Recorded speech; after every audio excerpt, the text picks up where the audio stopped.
নমস্কাৰ ছাত্ৰ ছাত্ৰীসকল তোমালোকক আজি আমাৰ তেজপুৰ কলেজৰ তৰফৰ পৰা আমি স্বয়মৰ যি এনৰোলমেণ্ট বা যি কেনেধৰণে নামভৰ্তিকৰণ কৰা হয় যি কোৰ্চসমূহত সেই বিষয়ে এই ভিডিঅ'টোৰ জৰিয়তে কিছু কথা ক'ব বিচাৰিছোঁ। প্ৰথমতে তোমালোকে গুগলত গৈ পেলাই স্বয়ম চাৰ্চ যদি কৰা SWAYM তাতে স্বয়ম চেণ্ট্ৰেল বুলি আহিব বা ৱেবছাইটটো হ'ল swayam.gov.in। তাত যদি তোমালোকে ক্লিক কৰা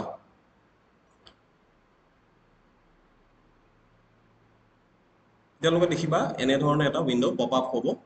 প্ৰথম কাম তোমালোকৰ হ'ব লগ ইন কৰা।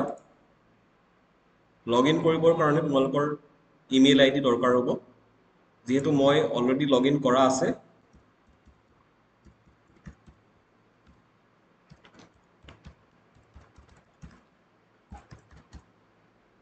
ইয়াতে আইডি পাছৱৰ্ড জাষ্ট তোমালোকৰ মেইলটো দি পেলাই এটা পাছৱৰ্ড ল'লেই তোমালোকৰ স্বয়ম যিটো আইডি আছে সেইটো ক্ৰিয়েট হৈ যাব। আৰু তাৰপিছত তোমালোকে নিজৰ জিমেইল যদি একাউণ্ট খোলা তাত তোমালোকে এনেধৰণে দেখা পাবা verify your email for Swayam এটা মেইল আহিব। তাত ক্লিক কৰি দিলে তোমালোকৰ স্বয়ম যি একাউণ্ট আছে সেইটো ভেৰিফাই হৈ যাব। তাৰপিছত তোমালোকে আকৌ স্বয়মত যাবা।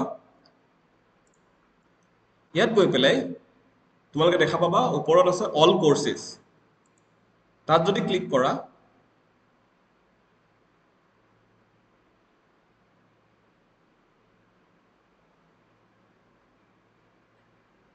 তেতিয়া ইয়াতে তোমালোকে দেখা পাবা সকলোবিলাক কোৰ্চ অপেন হৈ গৈছে।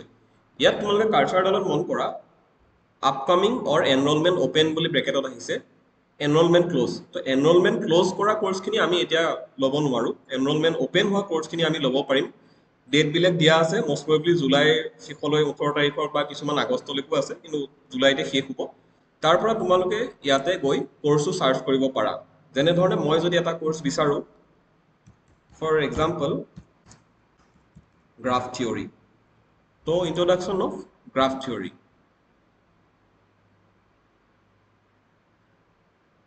ইয়াত যদি মই যাওঁ তেতিয়াহ'লে তোমালোকৰ কোৰ্চটো অপেন হৈ যাব।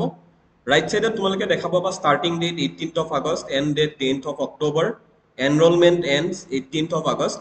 তো এই ধৰণে কেতিয়া কোৰ্চটো আৰম্ভ হ'ব, কেতিয়া ক্ল'জ হ'ব বা কেতিয়া এক্সাম হ'ব সকলোসমূহ ডেট বা ডাটাসমূহ উপলব্ধ হয় ইয়াতে ৰাইট চাইডত দিয়া থাকে। ইয়াতে যদি তোমালোকে চোৱা লেফ্ট চাইডত ওপৰত আছে জইন। জইনত গৈ ক্লিক কৰাৰ লগে লগে তোমালোকৰ এই কোৰ্চটোৰ যি জইনিং পৰ্টেল বা যিটো ডাটা তাত অপেন হৈ যাব। এতিয়া তোমালোকে যদি দেখা পাইছা ইয়াত আছে প্ৰথমতে নাম, mobile number, mail, date of birth, তাৰপিছত জেণ্ডাৰ, কাণ্ট্ৰি, পিনক'ড, এই সকলোবিলাক তোমালোকে পঢ়িলেই গম পাবা। ইয়াতে প্ৰফেশ্যন বুলি আছে, প্ৰফেশ্যনটো তোমালোকে ষ্টুডেণ্ট হিচাপে দিবা। তাৰপিছত তোমালোকৰ হায়েষ্ট ডিগ্ৰী এতিয়ালৈকে তোমালোকে যিহেতু পাৰ্চু কৰি আছা, আমাৰ বৰ্তমানৰ ডিগ্ৰীটো মতে 4 ইয়াৰ বেচেলৰ ডিগ্ৰী হৈ আছে বা কিছুমানৰ 3 ইয়াৰ ডিগ্ৰীও হ'ব পাৰে, কিন্তু 4 ইয়াৰ বেচেলৰ ডিগ্ৰী বা 3 ইয়াৰ দিয়াত মনৰ কথা নাই। কোনটো ইয়াৰত তোমালোকৰ হ'ব বা আপকামিং যিটো আছে ধৰি লৈছোঁ 25ত কমপ্লিট হ'ব বা 26ত কমপ্লিট হ'ব, মই 26 এটা এক্সাম্পল হিচাপে লৈ লৈছোঁ। তাৰপিছত আহিব একাডেমিক বেংক অফ ক্ৰেডিটছ। তোমালোকে একাডেমিক ABC ID বুলি যিটো কওঁ, ABC ID অলৰেডি তোমালোকে এডমিশ্যনৰ সময়ত জেনেৰেট কৰিছা। তো সেই আইডিটো ইয়াতে দি দিলে আই হেভ ABC ID ক্লিক কৰা। তাৰ পৰা তোমালোকে ইয়াত নিজৰ ABC ID ইয়াতে দি দিয়া।